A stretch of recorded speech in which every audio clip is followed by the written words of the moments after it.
Welcome, everyone, and thanks for attending our Advice from Alumni webinar, Black Students Abroad. My name is Joe Thompson, and I'm a graduate of North Carolina A&T State University. Now, during my sophomore year at A&T, which was many moons ago, I regrettably turned down the opportunity to study abroad. That was mostly due to fear, really the fear of missing out. So I'm here to help encourage you all to take advantage of the opportunity for you all to do so. Now, I thankfully had the means to travel domestically and internationally after college and have experienced the many benefits of doing so. So I'm glad you all are here to learn more about those things and learn what some study abroad alumni here have been able to say or will be able to say to you all as well. And speaking of alumni, our friend Rafaela is in the chat. Well, she'll be sharing some of her personal anecdotes from going to Seoul with us this past summer and helping answer some questions in the chat. So thank you, Rafaela. If you could drop some of your information in the chat to kind of get everyone started and familiar with you there. Now, today we'll go over a few topics.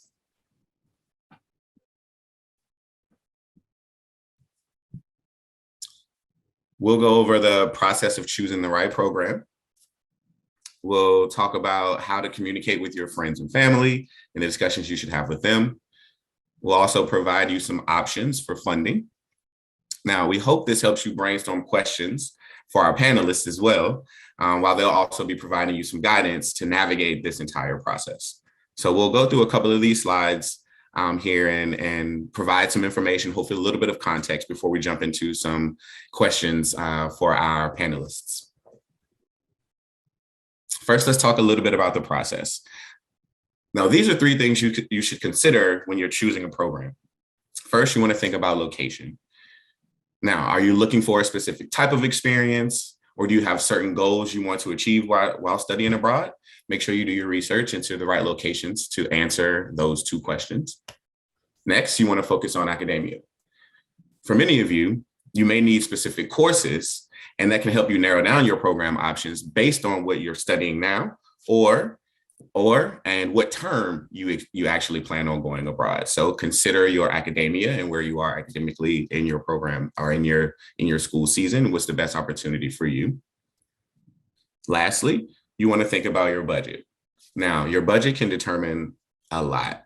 The main thing to note here is that if you're already using financial aid and scholarships to fund your college experience, then it's likely you can also use those same fundings to go towards some awards that you can use abroad as well. So reach out to us, as we have team members dedicated to helping students navigate this process, especially as it pertains to these particular topics and the topic of identity, which is really, really important. Now, have you all had the opportunity to talk to your friends and family about the decision to go abroad? If you haven't, or if you're kind of in the midst of those conversations, here are some benefits to an international experience that you can highlight during those conversations. Learning a new language. That's a really, really important one. You have the ability to build your own network with students and faculty who are not just from the United States, but also international. You can also boost your marketability in what we would consider an ever-changing job market. You'll be able to develop career and life skills, like gaining new perspectives and boosting your confidence. Now, I mentioned in my intro that I turned down the opportunity, again, and that was due to fear of missing out. Well, the thing I'd like to mention here is that most of that fear was instilled in me by friends and family. And I believe had I known all these benefits and had I had the understanding of the outcome at the end for me, then those conversations would have been so much better. And I know I want to make sure I save space for all of our panelists to talk a little bit about how they communicated with family and what some of those talks were like as we get into the panel discussion. But before we do that, I'd like to talk a little bit about funding. Now, we have budgeting tools, We do have scholarship information for you all. And depending on your situation, there may even be payment plan opportunities or payment plan options for you all. Listed here, you'll see some additional funding opportunities. And before I get into one, I'll pause for a moment so you can take in this particular slide.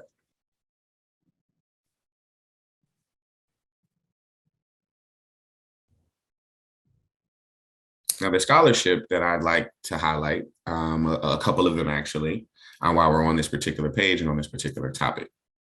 Now, if you receive the Pell Grant in your financial aid package, you may be eligible for the Gilman Scholarship.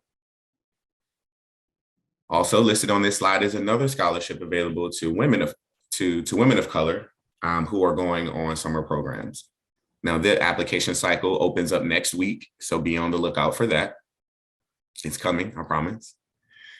And lastly, I want to highlight that ISA and TEAM have additional scholarships available, and some of our host universities do too. Now, check out the link in the chat and read more about those. Keep in mind, if you're going abroad this summer, our scholarship deadlines are coming up next week. And if you're going abroad in the fall, those deadlines will be coming up in April. Thank you, Alumni Relations, for dropping those scholarship information in the chat. Now, I know we're all here to learn more from our panelists and alumni, but if you're interested in connecting with any of them or any alumni who may not be on the call, we do have an opportunity and we'll be able to connect you all with them post this particular event. You can chat with them directly and hear more about their experience based on where they went. Or if you want to connect with someone that has similar identities to you, we got you. All you have to do is fill out the form that's in the chat. Perfect. Now, without further ado, I'd like to hear from our study abroad alumni. And we have a few amazing women here, and I'll do my best to let them introduce themselves. So ladies, if you can start by giving us your name, what school you attended, and where you studied abroad, that'd be great. I'm going to start with you actually, Melanie, if that's okay. So if you could, go ahead and talk to us a little bit about yourself. Thanks, Joe. Good morning, everyone. My name is Melanie Porter. I attended Franklin University in Lugano, Switzerland for both my freshman and sophomore years of undergrad. I currently work with WorldStride's Envision programs and event operations. I'm primarily responsible for speaker recruitment and site visit engagement across all of Envision's educational programs. Thank you so much for having me. I'm looking forward to chatting more with you all. Awesome. Thank you so much. And we'll make sure Corinne introduces or has an opportunity to introduce herself when she comes in. She attended the University of Denver, and we'll talk a lot about her travels in China when she is able to join. Now, if we could, I'd like to pass it on to Sidonia to introduce herself. Hi, my name is Sidonia Terticio. I'm currently a senior majoring in accounting and finance at the University of Kentucky. I studied in Korea last spring.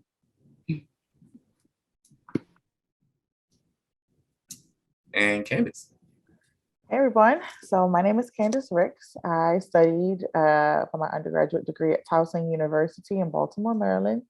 I studied abroad in the fall of 2012 in Morocco, in Meknes, Morocco with ISA.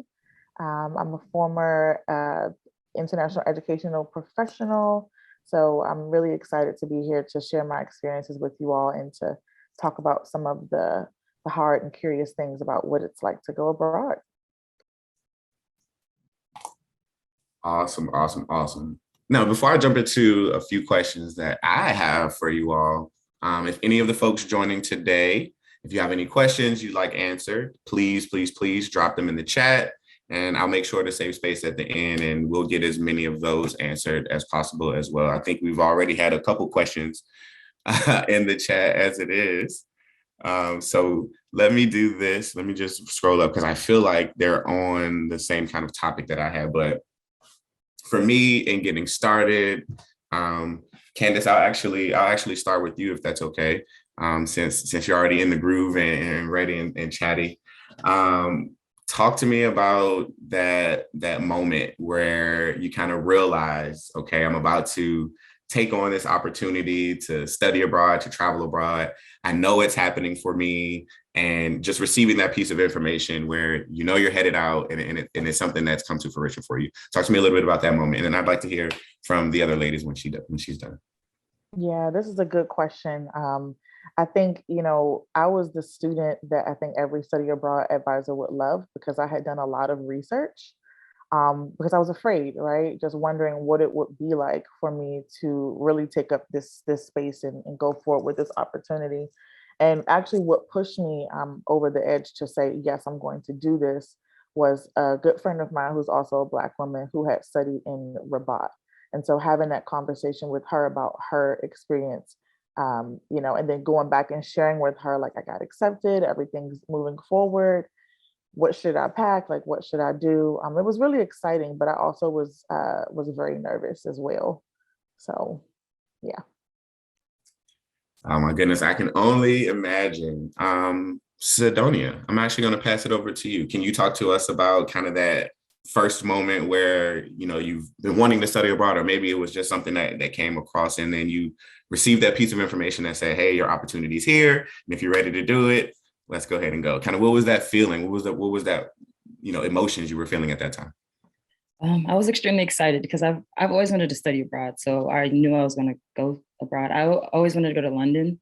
But then when I found out Korea, I was like, oh, that's fine. I was sad, but I was still kind of excited because I just wanted to go abroad. Everyone around me knew I was going to go abroad one day. But when I said Korea, they're all shocked. Like, Korea? Like, are there Black people there? There are Black people, but they're not like that many. It's a small community. And I've been abroad before because I'm African, so I go back home often. But going to South Korea was my first time going alone, which was a whole new experience for me and my parents, especially since I'm like the only child of immigrant parents. It was really hard trying to convince them to go abroad, especially with my mother. She was like, what happened? Like, what if something happens to you? And like, she's like, they don't like Black people. It was hard trying to convince her to go abroad all alone. Can only imagine. And hold that thought, because we're going to come back to that. I really want to dive in a little bit about that, but I want to hear from Milani and kind of what her emotions and feelings were that moment, or the first time you realized you were going to travel abroad as an adult, kind of on your own. What was that like? Well, when I had made that decision, I was 17 years old. So I wasn't really an adult yet. And I don't think I truly knew what I was signing up for. I just knew that I wanted to experience something new. At the time, I didn't have anyone in my family or in my close friend circle or any mentors of mine who had experienced living in Europe. So in a lot of ways, I was going in completely green and a bit naive about the overall experience. But I was just excited to have an opportunity to see a world outside of where I grew up in Long Island, New York.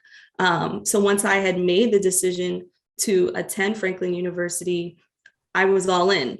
It wasn't necessarily a part of my plan. I had my sights set on another school, but my mother was very supportive in my decision. And ultimately, she was the one who encouraged me to step outside of my comfort zone and move to Switzerland.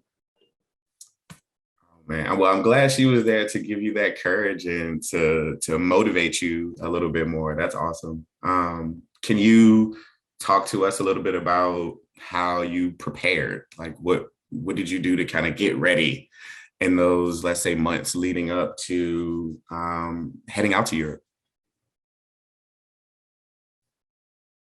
That's a really great question. I definitely overpacked. I think when you prepare to move to a new country, you're just thinking all of your necessities that you use daily just won't be there. So I definitely overpacked with things I probably didn't need. I was moving to the Italian region of Switzerland. I had never traveled to Europe. I knew absolutely no Italian. So I found that it was really important to try to learn as many common phrases as I could in the language so that I could communicate with the locals while I was there. And I have to be honest with you, I really went in fresh. I don't think anything could have really prepared me for the overall experience. I was just so excited to be there that I just jumped in and just went for it. looking back on it now, there's definitely a few things I could have done to prepare myself. But at 17, 18, I wasn't thinking about preparation at all. Are you just ready to go is what I hear. Yes. Like, get me there as soon as possible. I'll just Right. pick up everything and take it with me and we'll be fine. How about for Exactly. you, Candace? How was that experience for you kind of preparing and getting ready? I heard research was kind of the first thing you mentioned. So it sounds like you may have been a little bit on the opposite end of the scale than Milani kind of jumping out there for your first opportunity. How about you? Yeah, I think I also may have been in a different place in my life at that point too. Milani, it sounds like you went at the beginning of your collegiate career. And for me, I went as a senior in college, which is the thing everyone's like, go during your junior year, there's all this misinformation. But I went as a senior. And I also, and I know we're going to get to the piece about identity, but it was important for me to go to a place that was very different. I grew up Christian, and so I very intentionally chose to go to an Islamic country. I was worried about food, I'll be honest. So I did things like my brother lives in New York. So I said, come with me to like a Moroccan restaurant so we can like eat the food. And also looking at different blogs and talking to people about like, what was it like? Because I really wanted to feel respectful. I didn't want to say the wrong thing or do the wrong thing, just giving like the climate at that particular time. And I look back and I realized that part of the reason why this was on my radar is because my minor at that particular moment was international relations. So I'm focusing on like this sort of like aspect of the experience. So I think that for me, it was okay, I'm going to be eating different food. I don't know what it means to be respectful. I want to make sure that I'm prepared. Um, and I agree with you, Milani. I think that there's still no really about amount of preparation. I definitely made sure to go in without any expectations of, you know what, I would like to grow. I would like to be wowed. And I got what I asked for. Awesome, awesome. So I got this question, and Sidonia, I'll pass this one to you because I'm wondering if it was something you experienced where in kind of the packing and kind of the research and kind of getting out there, right? Was that, there's a question about beauty products and were you able to pack your own? How was the experience with kind of your maintenance and carrying all the things that you consider as those necessities over to this foreign country? Okay, with that, it was I did a lot of research too. So, and a lot of the people on like YouTube videos and like even like articles, they'd be like, they don't have any products there, like, and I guess they didn't, but they did have somewhat a good amount of products for as a Black girl, because I try to keep my hair in braids, so I learned how to do my own braids while I was there, because they had shops, but they charge you like so much. So I was like, let me learn how to do my own hair. So I try to do my own hair. I learned how to do my own hair. And with the products, face products, I wanted to try Korean products, like, because Korean is known for like their like skincare, and so I was really anxious about trying new products. So I didn't really like I didn't overpack with like my face products and stuff like that. But yeah, it wasn't hard finding products that I like used back home. That's one thing they kept telling me. They're like, you're not going to find any products there, but they had everything. Like if you wanted something, you'd find it, and if anything, you could just order it from Amazon or something. Mm-hmm. What other types of research did you do ahead of traveling out there? What was the most important piece of research for your experience? The culture, because the culture is so different from America. For me, it was like learning how to speak the language. I really wanted to be able to like communicate with them. So I learned how to, the basics at least. And when I got there, I learned how to like read and write. So now I can read and write in Korean. But before going there, I just tried to learn like basics, like, hi, thank you. How much is this? Or like, just the basic things. And like the cultural norms there, like the nuances, like the, how to take money from someone. Like if you want to take, not just money, anything from like, if they hand you something, you have to use both hands to take it from them. But yeah. That's interesting. I'm curious to know, and I'll pose this question to the three of you for now. And if any of you have an answer to it first, to kind of come off mute. But my question is are there any kind of pieces of the cultures that you all kind of had to get accustomed to, are there any pieces of those cultures that stick with you now that you actually, or brought back with you that you kind of you or started to utilize in your day to day? Did that experience happen for anyone on the call? For me, I still so when you say hi to someone, you have to like kneel. I still kind of do that a little bit, but things I'm African to kind of do that a little. But like now, and I'm like hi, and I'm like, okay, you're an American, can be doing that. But that's one thing that stuck with me, saying hi. Ladies, either of you? Thank you, Sidonia. I think this is a really good question. You know, just thinking back to that point in my life, like I'm a professional now, right? Um, I think it was interesting for me. I'm from Washington, D.C. This is where I am. And, you know, going to a place where it felt even more like family oriented, that was really interesting. So just like the way in which they that people were eating, right? They had something called like Couscous Friday, right? And so going and like sharing space with someone's family, being invited into their home. And I think that that helped me to be more communal when I came home, if you will, and building community. And I know that that was something I was a little bit nervous about as well, which is why I chose to go on a program that was already prepared versus a direct exchange. Um, how will I make friends, right? And so just experiencing that level of hospitality where I was being invited into others' homes, and then kind of carrying that with me as I continue my travels of, okay, like it's fine, like I'm safe, I can make friends this way. Awesome. I actually want to stay with you, Candace, and then I'll pass this question to Milani when you have a moment. Can you talk to me a little bit about your stay? How was the reception with you kind of getting settled in over there? I believe you may have had a host family. No? No, Talk so about your experience. yeah, I did not choose to stay with the host family. Mhm. That felt a little bit too real for me. I kind of regret it sometimes because I feel like my Arabic would have been better if I would have stayed with the host family. But I ended up staying in one of the ISA housing apartments. So we had I had a shared room. What's really funny is my best friend now is my roommate from Morocco. So that's like a lifelong friendship that I have been able to keep.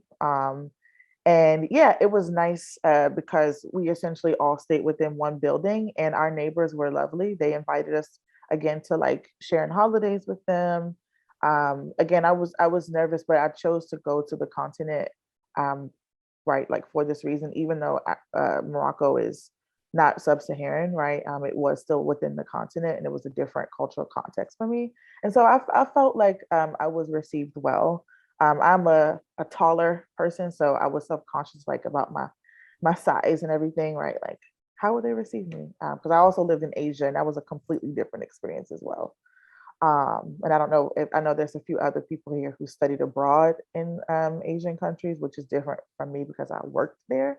So that's a completely different experience. So yeah, I felt like I was well received, and I really loved having like that built-in community by meeting other students from the US. And that's just sort of like being pushed together to like, you know, go through the journey together. Absolutely, absolutely.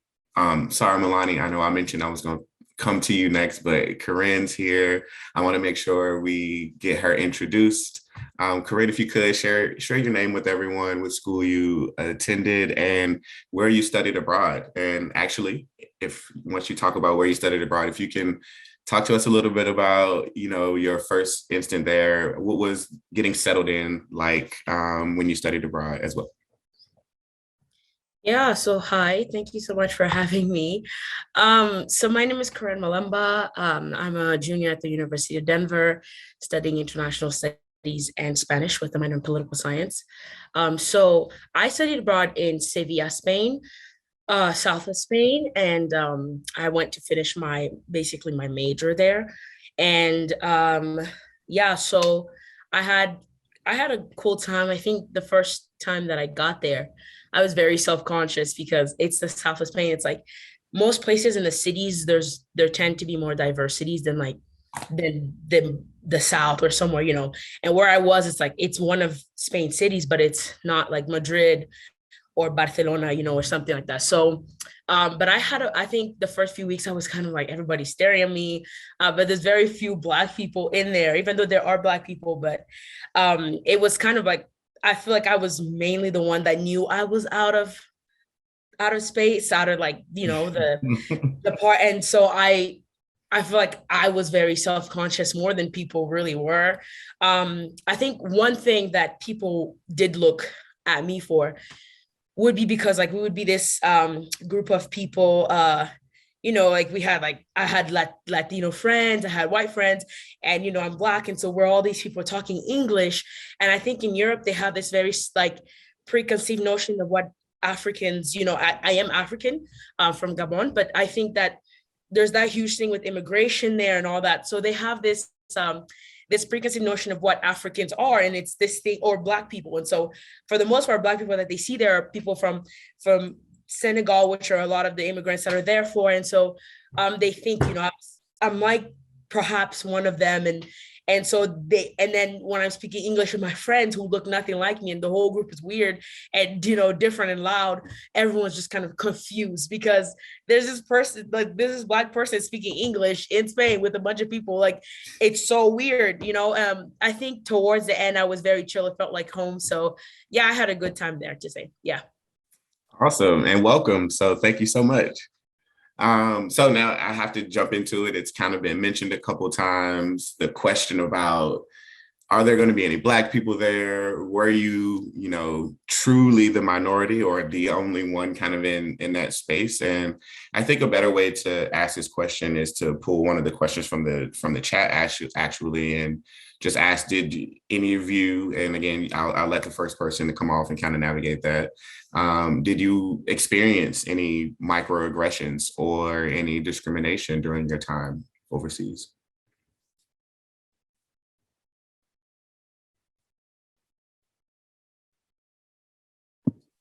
Okay, we'll go with Sidonia. Personally, I didn't feel any discrimination. Maybe a few microaggressions, but I feel like that's kind of common when you go to, like, when you're in spaces where you're like the only Black person. In Korea, I don't know, I didn't really get that many like disrespect from like the Koreans. Like, if anything, they'd be like, your hair, like they'd touch your hair, like the elders at least. Like, your hair is so beautiful. How long did it take? Or like that's kind of common here in America too, Mm-hmm. And yeah, I didn't really feel that much self-conscious because I feel like I'm usually like, I go to a PWI, so I'm always around white people. Most classes, I'm like the only Black person. So I'm like used to being the only person there. So I didn't really feel like self-conscious or anything. I was just more, I just felt like they were more curious, if anything. They're just like, where are you from? What are you doing here in Korea? What are you studying? Like, they're just more curious. It was nothing bad for me, at least. Melanie, can you talk a little bit about your experience? Absolutely. So I definitely felt like a minority studying abroad. I was also a minority in my friend group that I had developed there as well. And I definitely felt at times that I stuck out like a sore thumb. So as Corinne had mentioned, you have to develop a tough skin, I would say, and not let the stares or the questions or the remarks affect you too much.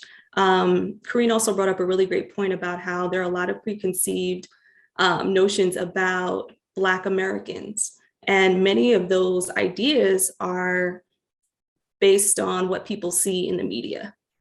So they're interacting with you based on, celebrities or reality shows or hip hop.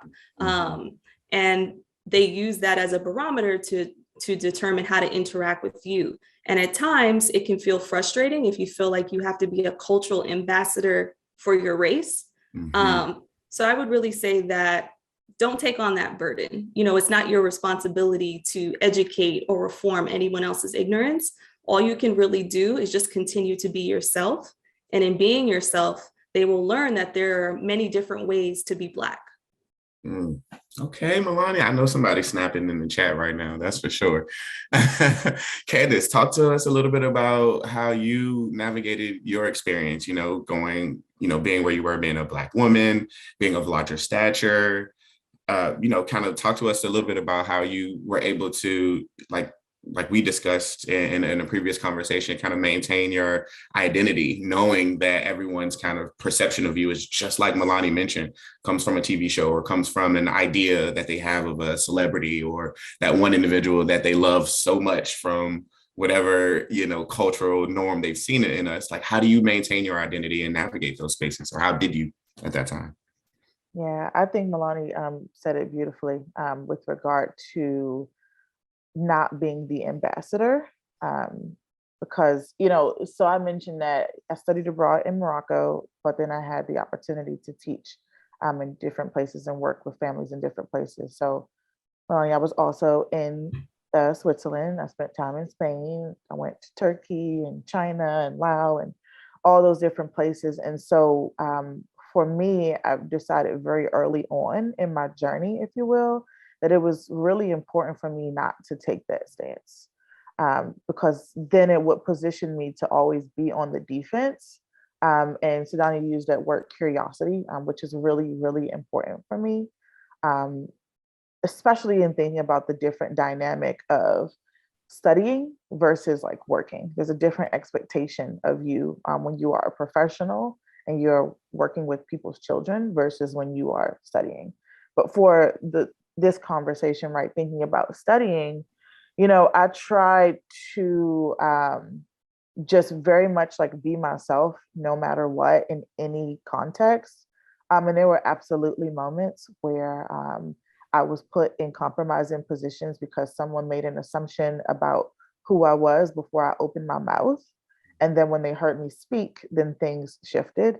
And that gave me, I think, a real shock, which is why I'm so passionate about this conversation today, right? Because we know that Blackness is not a monolith. There are many different ways in which a person of this, hue that we don't choose can experience the world. And so how do I also leverage my American identity in creating space for others who are not American, right? And witnessing the way in which we're being treated differently. And I think that for me, it was just really important for me I'm like an activist at heart, right? So just really important for me to just be radically me, right? Like I wear my hair like this, okay? Like I like my makeup like that. I enjoy wearing bright colors. For some people, they may take it as like, it's not professional or it's not this, but I don't let that bother me. I think that tough skin statement is really, really important because we are going up against larger systems with regard to the media and how others are perceiving us before we even have an opportunity to share our true selves.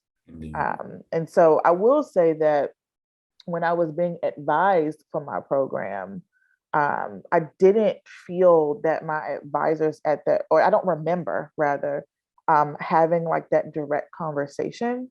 But I did have conversations with my friends and we were working in China about what their experiences were like. And some of them said that their advisors were very direct and that was helpful for them.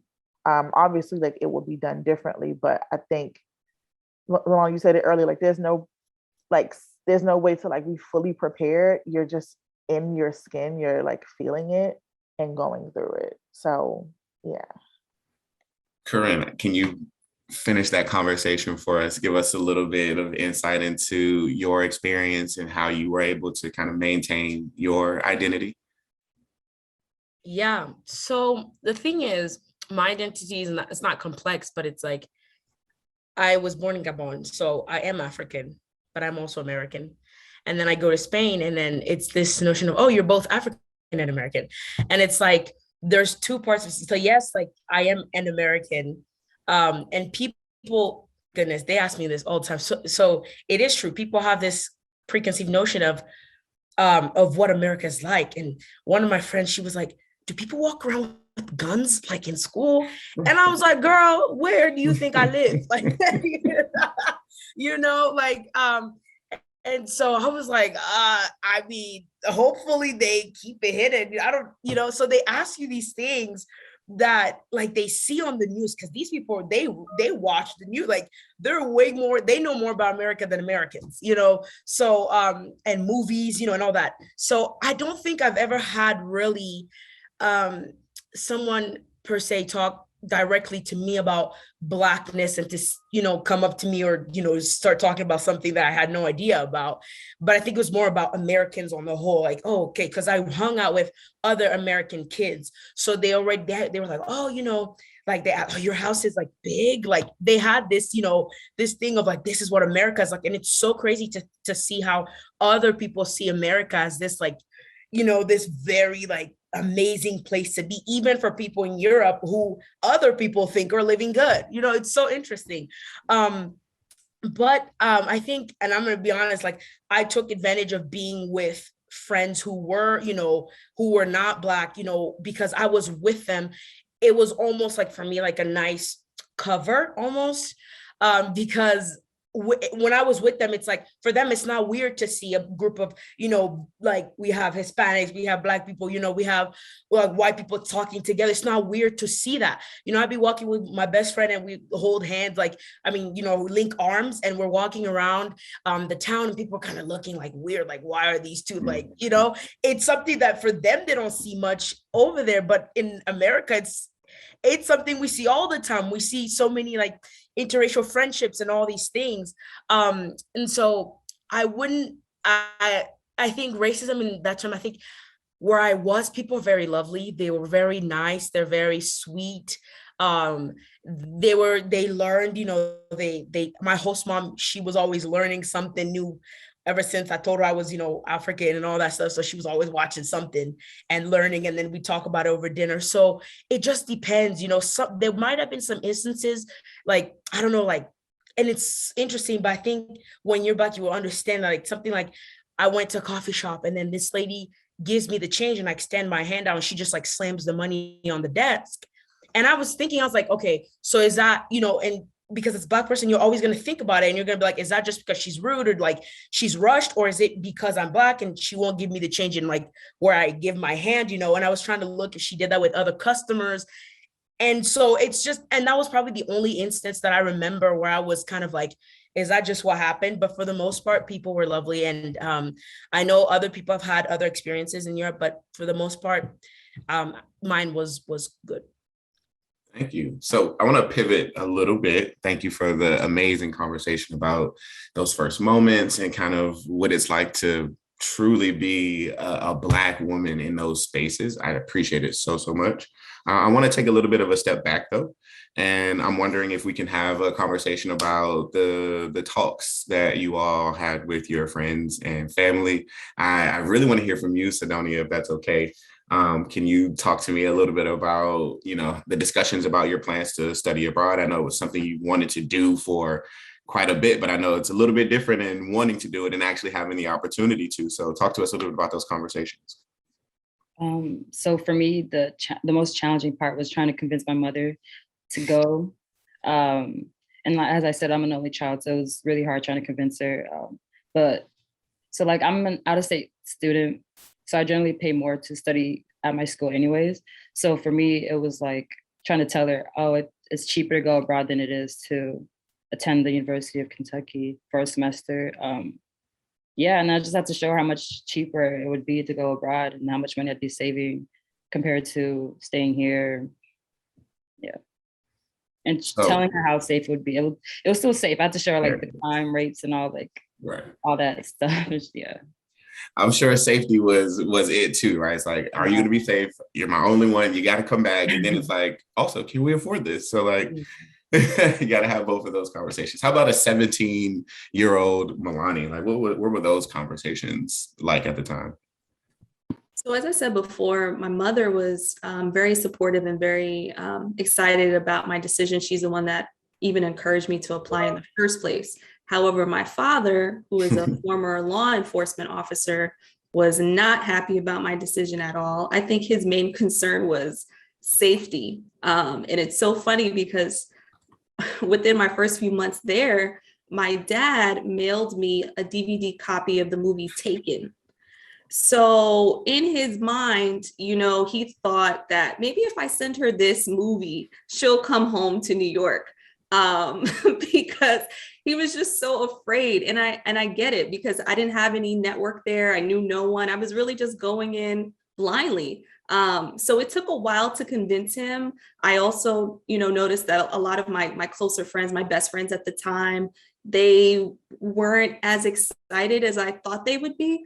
I think people a lot of times are just afraid of the unknown, and so I just didn't necessarily get a big wave of support that I expected. But I had the support of my mother, who eventually convinced my father to be okay with it. And then as a united front, they, shared with the rest of our family and our friends about my decision. And I had people sending me letters while I was abroad, and I had different family members giving me Skype calls regularly to check in on me, sending me long messages on Facebook about my experiences. So I think once everyone, including myself, got over the initial shock, everyone wanted to be on the journey with me. And that's why I think it's so important to document your experiences.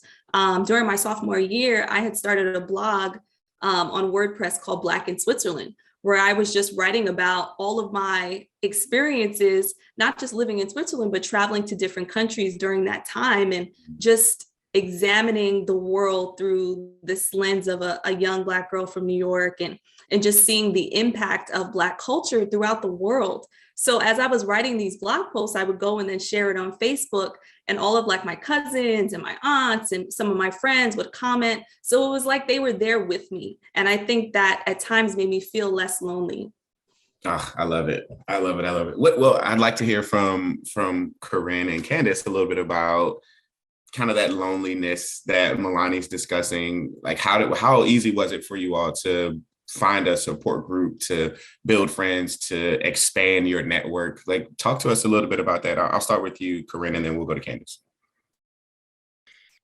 So like I said, for me, my best friend now, well, we were friends before, but we became best friends, throughout the trip. Really, like, I was like, okay, you're one of my friends. Cause we lived together, we fought every week. So at this point, you're my best friend. So, and we lived so close. We had this tiny room. So for me, I'm a twin. My twin was studying abroad actually in Paris. And so I've always been with someone, which is very weird, because thinking about not being with, we were actually okay not being in the same country. We were having a good time. We were like, you know what, we need to do this for ourselves, meet new friends. So it was good. I was always with my friends, and most of them went to DU. So I was always with them. Here's the thing, however, is that being with, even though you're not lonely, because I was through obviously ISA, so you're always friends with those ISA people. And I think that you tend not to get some relationships with the people who are over there. So how I did meet some Spanish friends. I do have some Spanish friends now, but a lot of them they're all mutual friends of ours, because we met them, together at school or something. So I would say that actually it was good, because when you got there, you had a good support system. That's why I love ISA. But it was also I think if you're somebody who wants to really branch out, you don't want to stick with the same people every week. Go do something, go find some new friends, join maybe some type of talk, because they have English classes that you can go and talk to. Actually, one of my professors let me talk to one of his classes, and then I met friends through that too. So loneliness for me wasn't really much, because I had already those friends through the ISA program. So that's why it was a good time. Of course, Candace, how about you and that big personality you have? I'm sure it wasn't as difficult for you either. It was not. I want to say though, Milani, you got emailed the DVD. My father actually brought me into the house and made me watch Taken with him. My father is a former ranger in the army, in the military, so he was like, yes, "I will to all the actually daddies, come yes, and get you." yes, fathers, yes. So he was not on board. But the thing is, I'm fiercely independent, and so I think that was scary for him, because I'm like, I'll be fine. But yeah, I am blessed to have a disposition that makes it easier for me to make friends. I know that it's not always easy for all the shy people out there. So I like to acknowledge that, right? Because it can be a little bit difficult. But I am a big personality. I'm an overachiever. So for me, the way in which I made friends, Corinne, I think you made an excellent point about not only staying within the core group that you're like brought over with. I volunteered to like do presentations. They had a group called Intercambio, which was like a language exchange. So, and again, like being invited to people's homes and saying yes. That's a big thing for me, just like saying yes to invitations and opportunities, even if I might be afraid, even if I'm not sure what it's going to be. That can have both positive and negative outcomes. But luckily for me, it's been like a mainly, positive experience. And I think that that was really like a big thing for me, just remaining curious and, really wanting to connect with people, wanting to hear people's stories, wanting to know like, well, how do you do this here? What is dating like? That's another way to meet people, right? Going out to, have fun. Like, how do you all have fun, right? In Paris, I know you said that your sister was there. It might be hanging out at the Seine versus somewhere else where it's like being at the park. So just learning those different sort of like cultural cues of how do I hang out? How do I just like build community with you on your terms? That was really important for me. And I think it worked out because I'm still friends with people today. Yeah, so that worked out. Thank you for sharing. I know I have a couple minutes here, so I'm going to ask you all one final question and kind of get an answer or, a little bit of feedback from each of you. And Sidonia, I'd like to start with you. What was kind of the best lesson you learned while studying and or just traveling abroad that you'd like to share with the group here today? Maybe something I took was like, don't take anything personal. Like with everything like in Korea, I don't know, like the differences, I guess you might, because they do certain things like that you wouldn't do in America. Or like opening the door or something. Like if someone opens the door for you, they don't open the door for you there. So don't take it personal. Like don't think it's like they don't like you or something. So that's something I took that I learned. Yeah. Awesome. Don't take it personal. That's a good one. We need to hold on to that one truly, especially definitely in these times. Corinne, there's another African on the call who's looking for some advice, who's actually pursuing a master's degree abroad. Is there what advice or what did you take home? What were your lessons that you learned from your experience? I would say because Candace said something about Black people not being a monolith, and like I love that, and that is true. And I think everywhere you go, people already have this thing of this is who Black people are, and then you start talking to them, and they're like, oh my gosh, they see you as like your own person. It's not it's not about you're Black, but it's not about you being this or it's like, hey, this is who I am, my culture. I am this, I'm that. And I think one thing I would say is, don't be afraid to, how would I put that? Just like, don't be afraid to try just to do things. I think we get into this country, we're very scared because we're alone or it's new or something. But you know what? People are willing, they love when people want to learn more about their country and their culture and all that. And it's good to sit down and make new friends. So maybe like looking at some programs that the school may have or something where the younger generations, like they're the ones that are very accepting, at least it differs in different countries, but so go out there and make friends. Really, I mean, I know people always say that, but really it will make a huge difference because I have friends from Spain and I would love to go back because I have friends in Spain, like I'm not going back if I don't have anybody that I don't know there. My host mom is there and my host siblings are there. So just really like get comfortable being uncomfortable. That's it. Okay. Yes. Oh my goodness. That's one of my favorites as well. That's a good one. Okay. Melania, and then we'll wrap with Candace.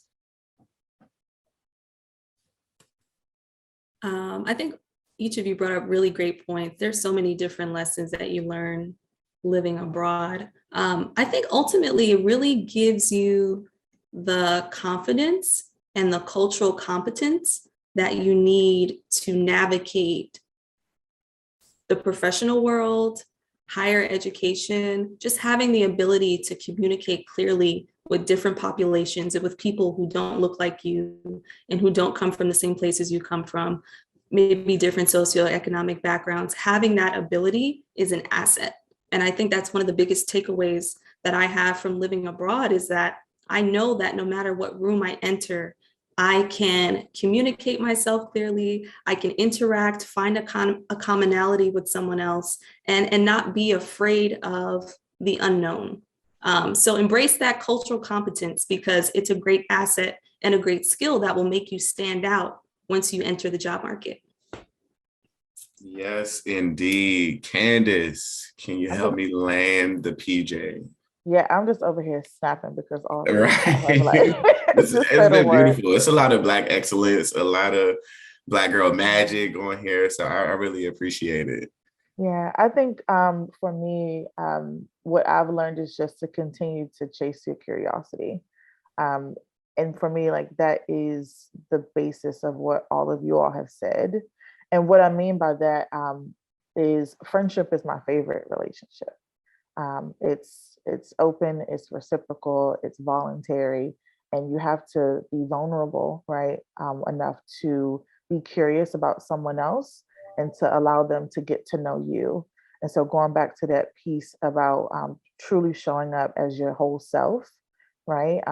With empathy and curiosity, it is the skill to be built, the soft skill to be built that will help you to be culturally competent, to build those relationships in these different places around the world where you can really build opportunities and maybe even build businesses, build alliances, all those different types of things that could help you move forward in your career.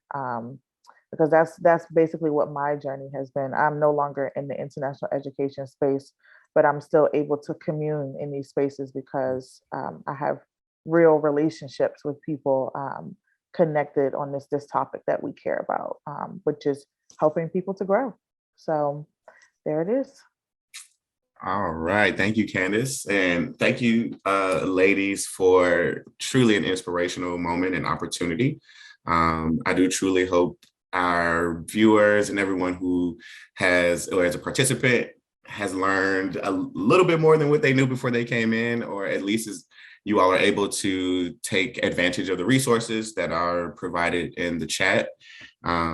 Our panelists, thank you so much for the time and the opportunity to chat with the four of you. It's been a great time for me. I'd like to also thank the ISA and teams and the alumni relations team for putting this together and for collecting the resources. I do see that we're going to be able to send hopefully an email out with the scholarship information and the various resources that we provided. So again, thank you. If you have any questions or want to set up advising, or if you want to discuss some of the options that we provided for you today, please reach out. The email is in the chat, and we'll connect soon. Thank you so much for joining us today.